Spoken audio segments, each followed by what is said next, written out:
The answer is no. He is not. Neither of the main leads are really modeled too heavily after any one kid that I know. But I do think, and unavoidably, there are flickers of kids I know who show up in the books, and especially in the way the characters speak. Hello, my name is Emmy DeGrappa. Each week, we bring you stories asking our guests the question why. We learn about passion, purpose, and the human experience. Brought to you by Wyoming Humanities with the generous support of the Wyoming Community Foundation. This is What's Your Why?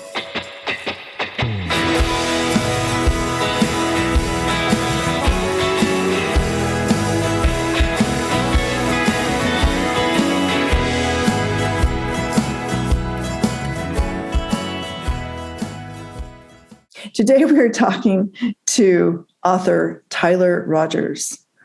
Tyler is a new and up-and-coming author, and he just finished his first book, The Marvelous Invention of Orion McBride. Welcome, Tyler. Thank you very much for having me. Pleasure to be here. I love that, just reading a bit about your book, and you're writing about this kid who's having an adventure. Mm-hmm. Well, first of all, what was your desire to write and write this book? Oh, well, thank you for that question. There's actually a little bit of irony, I think, in the scope of my life that I wrote a book, because as a child growing up, I was such a reluctant reader. True story. I kind of fought it in school, but I think a lot of people have this story or this moment where I have eventually read a book that really just changed everything for me. And that book was the Newbery winner, When You Reach Me. And that really put me on a path of reading a lot of middle grade works.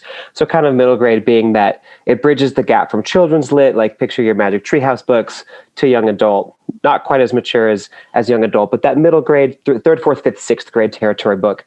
And so I fell in love with that demographic and the stories that are being told there. And I just kept reading them. And over the course of several summers, I would seriously just go through almost like Matilda from that children's book and just take everything down from the library and read it. And eventually you just get this feeling of like, I can do this, right? I could actually do this. I think I could tell a story for this target audience also. Just the idea that I wanted to attempt at it or take a stab at it existed for a while.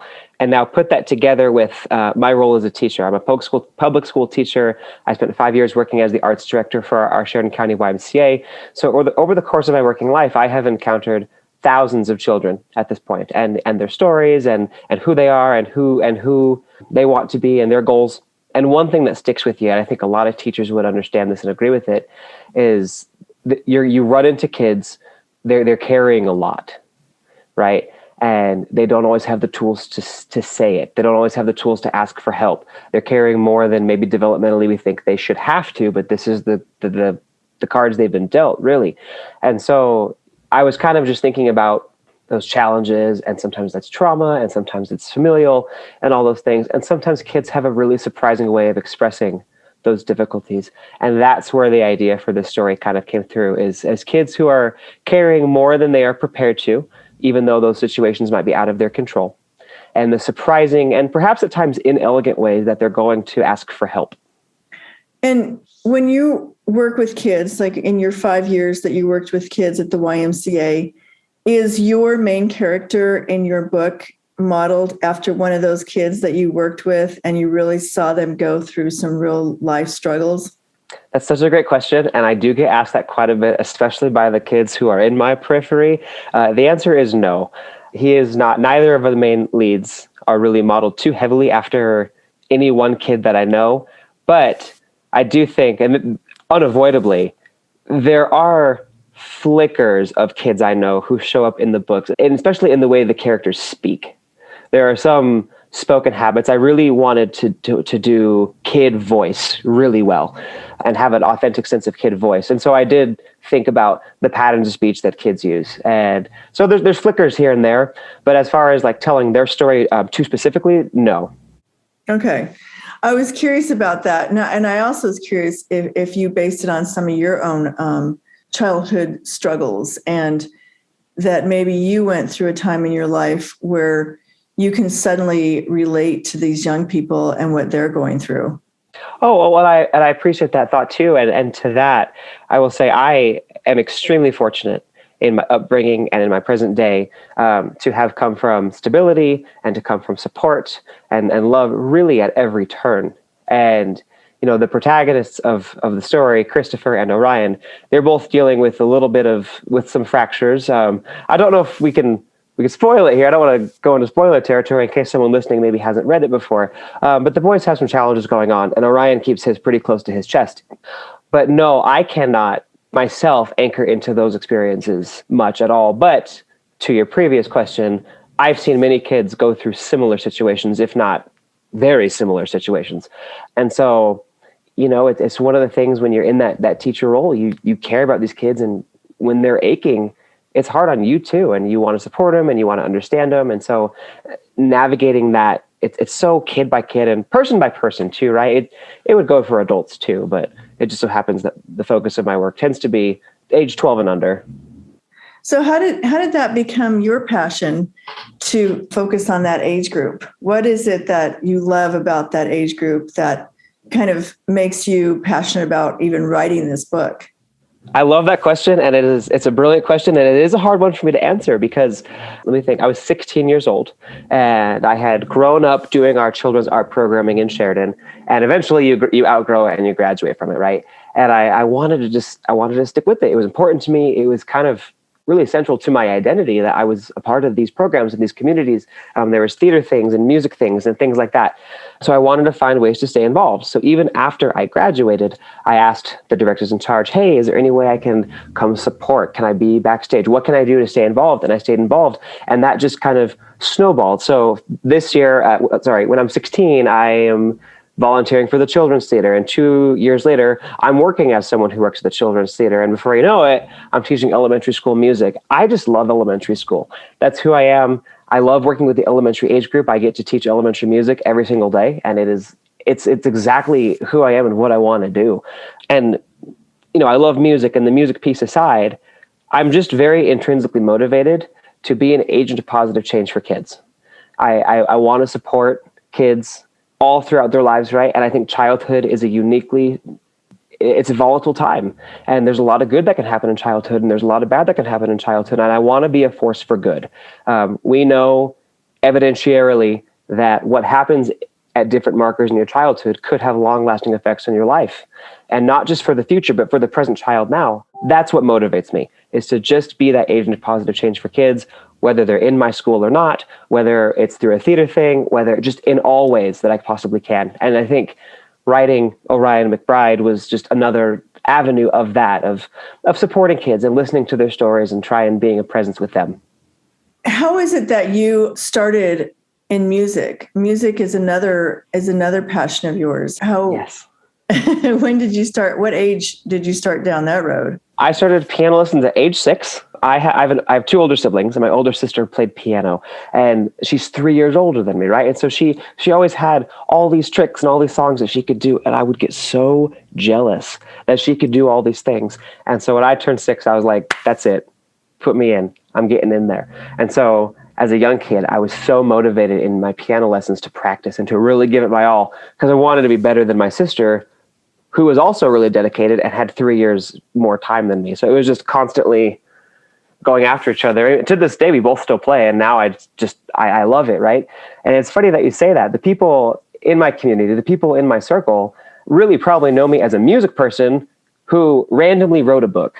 That is kind of what the picture probably looks like. Even when I first wrote it and I announced it, hey, I did this thing, check it out. The response was very supportive and very positive from a lot of people, but there was also a lot of like, what? Why? Like, what, are you changing careers on us? Like, what's going on here?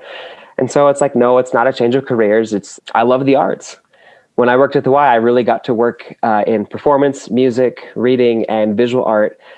And I like all of those things. And so I had to extend myself to be able to write that. It was a long process.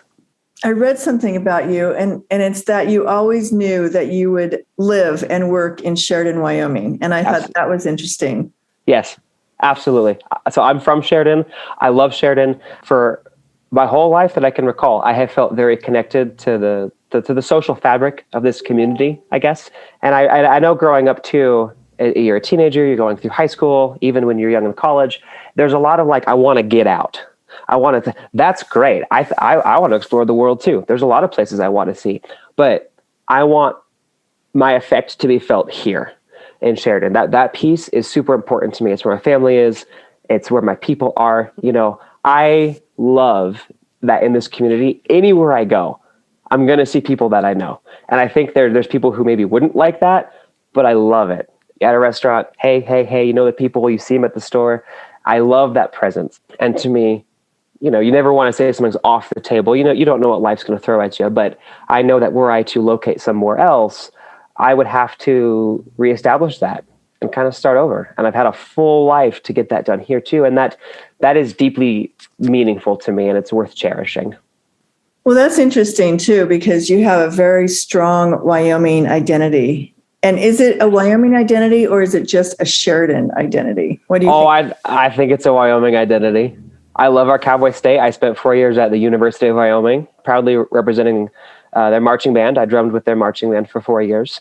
Whenever there's the Cowboy football, Cowboy basketball, my dad and I was like, oh, did you see the latest scores? All those things. And my effect is here in Sheridan, of course, but I love our state. What do you think about, what you were saying about young people growing up in Wyoming and I want to get out, and sometimes they do leave because maybe they have a difficult time finding employment and maybe there's not enough opportunities. What do you think about that for young people? Well, I think it's a real challenge that young people are as they move through life in any location, are going to have to ask themselves, it's what do I want and what is this place going to give me? And I think, I would hope with my students or with anybody to equip people with the self-awareness and skills to ask the question, what do I want? Who do I want to be? Where do I want to be? What effect do I want to have? Am I able to have that effect here? There's a lot of ways that I think Wyoming can do that, but no place is perfect for everybody. And I think I've got a really good buddy of mine who's in the music industry more as a performer. Wyoming isn't going to serve him particularly well. He's from Sheridan too, and he loves Sheridan, and he would love to come back and visit. But right now he's down in Las Vegas because that's where he needs to be to make the splash that he wants to make, along with his schooling. So I even look at someone like my sister who, again, she loves Sheridan and Wyoming, but her person, she needs urban. She loves the metropolitan. She loves the sea of people. She loves existing in that space and at that speed. And so the Boston area is where she landed, and that's where it's at. And so it's tough, and every person and situation are uniquely their own, of course. But I do hope that, any person, especially young people who are maybe in high school, approaching high school, thinking about where am I going to go? Wyoming is a darn special place. It really is. And I hope people give it a good thought before they think about leaving. And of course, the doors are always open to come back to if they do. But it's a special place. Yeah. Well, I think when you live in Wyoming, we kind of brag about it like that because we have such a small population. Yes. So Yes. You got to be tough to live in Wyoming. You have to stick it out, find your place there. It's extreme weather. I don't stay for the weather, I'll tell you that. Not for the weather, Nope. but for the people. You find the people genuine. Yes. I love people, even in kind of our own family lore. My mom jokes that even as a young child, I just loved people so much. Age 1, age 100, I just want to talk to them. And I would be a young kid at the park, and I would just befriend the entire park, irrespective of their age. Like talk to the parents, I just love people. And I have found that being in a smaller place actually suits that really well because I feel connected to people. And to me, that is super important. Connection and meaning for me go hand in hand. And that's one of the things that's going to, at this moment, completely expect to keep me here for a very long time. Well, that probably made your mom panic all the time at the park because surely it did. Yes, you would disappear. Oh, I didn't have the stranger danger piece. Maybe as a young kid, but that thing where you meet a kid for 45 seconds and you're playing and you're like, hey, he's my new best friend. Yeah, that was you. That was me. Just collecting people. Yep. That is its own gift, really. That you are so comfortable in your own skin that you don't have any problem walking up and saying hello to somebody, no matter what their age or who they are. Well, thank you. Yeah, it serves me very well in the classroom. One of the things I take a lot of pride in as a teacher in the public school setting and as a teacher in general is that I have to prioritize the relationships that I have with students. That's who I am. I want to connect with them. It's, the music is important. Yes, I absolutely believe that. The academics are important. Yes, absolutely. But I think there are certain things that are felt here that aren't as measurable, that are perhaps a little more ephemeral, that I want to attend to too. And those things, to get there, to nurture those things with kids, you have to develop a relationship. And out at Bighorn Elementary, I'm really proud of just the relationship and the culture that I have with these kids. And that's not my work alone. I work in a great school with great people who do great things, and there's a lot of alignment in that sense. I guess looking at my entire life, it's not surprising that I found work that involves, again, lots of people, because that's what I like. People kind of rib me a little bit because I love public speaking. I think it's great. What kind of public speaking have you done? Well, not too much. In my former role with the Sheridan County YMCA, there was a once a month situation where directors from our Y would go onto the radio just to say what's going on, and they would ask like, okay, who wants to go this month? And no one would really put their hands up, and I would be like, let's go. And they'd be like, nope, you've gone too recently. Again, stop. Or I direct, for example, our Sheridan County Youth Choir. I'm a co-director of the Sheridan County Youth Choir. So getting up in front of the audience to have that welcome, welcome, please turn up yourself, all those kind of pieces. I just love it. I love being able to address the crowd and be with them too, be present with them. No, I think that's great. And what was it that made you decide to be a teacher? Like you always knew you wanted to be a teacher, or did you go to college and not really know that's what you wanted to do? Oh, that's a fantastic question. I'm a very planner type person, and I always have been. And from about, let's say, middle school for several years, the plan for me was actually to go medical. I was going to do something medical because they make a bunch of money and I want money. That's great. And then earlier I mentioned that I started kind of volunteering and staying involved with the programs that I had outgrown being a participant in myself. Well, when I was 16 years old, I was involved with one of our theater camps just as a volunteer. And it was actually a single kid and a conversation I had with a single kid that completely derailed my whole medical plan. And again, it was the whole relationship thing. And we feel connected and we talk and it's comfortable. And theater camp is something too. It requires a lot of vulnerability. And kids really have to open up if they're going to really do this thing, right? And so he was a third grader. And it was the last day of camp. And he was not too happy, like kind of kicking the rocks, not happy. We have about an hour left. And he's kind of frustrated. And I said, we've had a great week. What's going on? And he told me, and this moment actually changed my life. He said, I wish you could be my third grade teacher. And I was like, oh, that's nice, buddy. I have to go to high school. I'm an 11th grader. And he said, no, I need you. And that moment right there, it was such validation of the relationship building that had taken place in 5 days. It was not a long period of time, but of also like, this matters to me. The emotions here matter to me. And that, like, literally that day, elementary education is where I'm going. And that's the path I've been on ever since. Wow, that is very exciting. And you're such a planner. You set it out in front of you and you go for it. And that's where we go. I guess though, too, if I could kind of spin that, one thing that I think is evident in my teaching and possibly evident in the story I wrote as well, is that I'm a feeler, and I always have been. And there is a bit of a tough juxtaposition with take your really stereotypical rugged Wyoming toughness and being a feeler. And that's one thing that, I don't work in the social setting, so I'm not like teaching lessons on these emotional things, but I do try to show kids in all contexts that like you are allowed to have your feelings. And I think the two protagonists of the story, they are very emotional boys who are dealing with a lot of heavy emotions. And I really try to encourage just some positive emotional health with kids. You are allowed to be upset. You are allowed to get angry. Let me show you and give you tools that are positive, healthy ways to express those feelings that aren't going to do damage to others.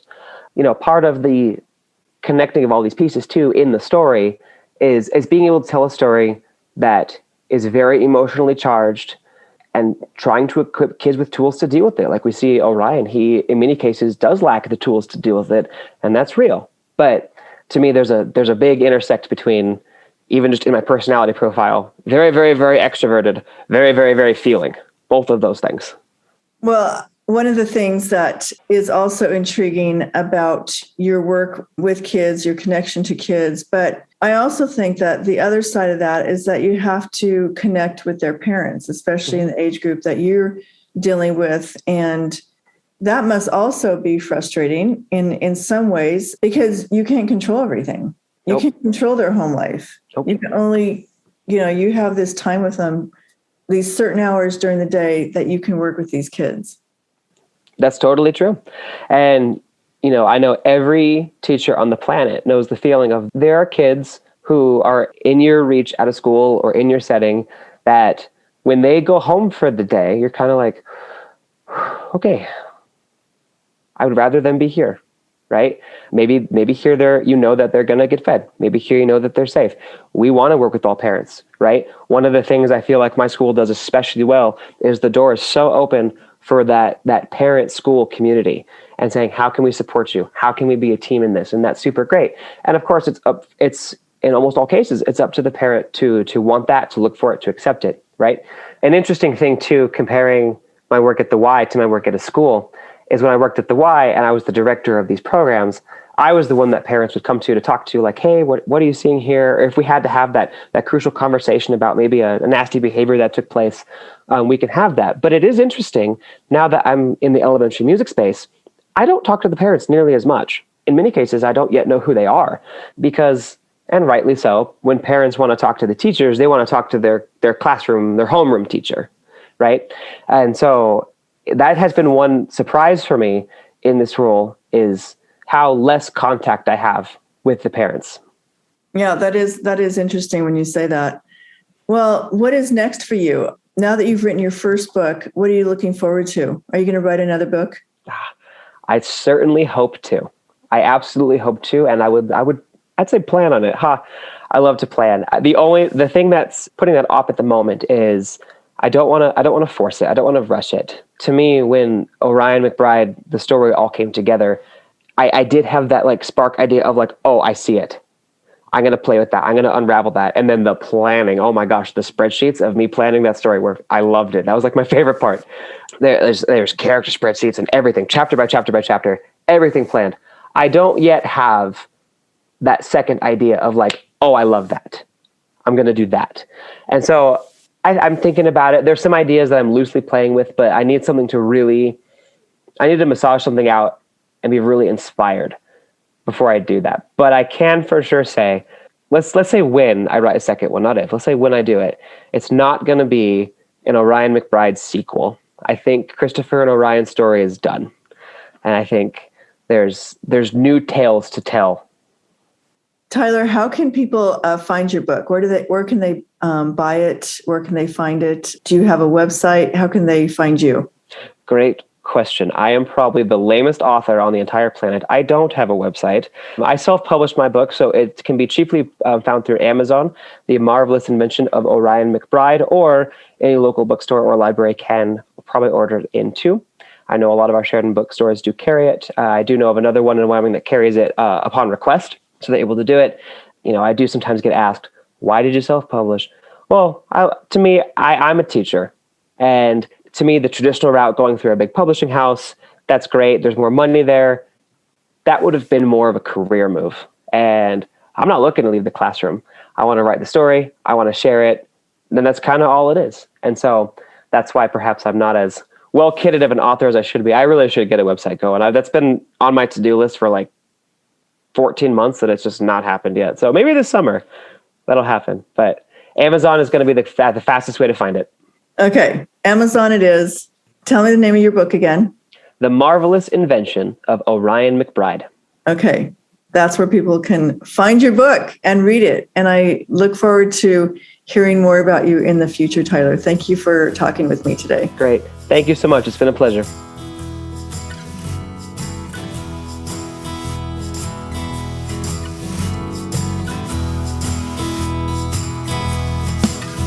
Thank you for joining us for this episode of What's Your Why? Brought to you by Wyoming Humanities with support from Wyoming Community Foundation and generous supporters like you. To learn more, go to thinkwhy.org, subscribe, and never miss a show.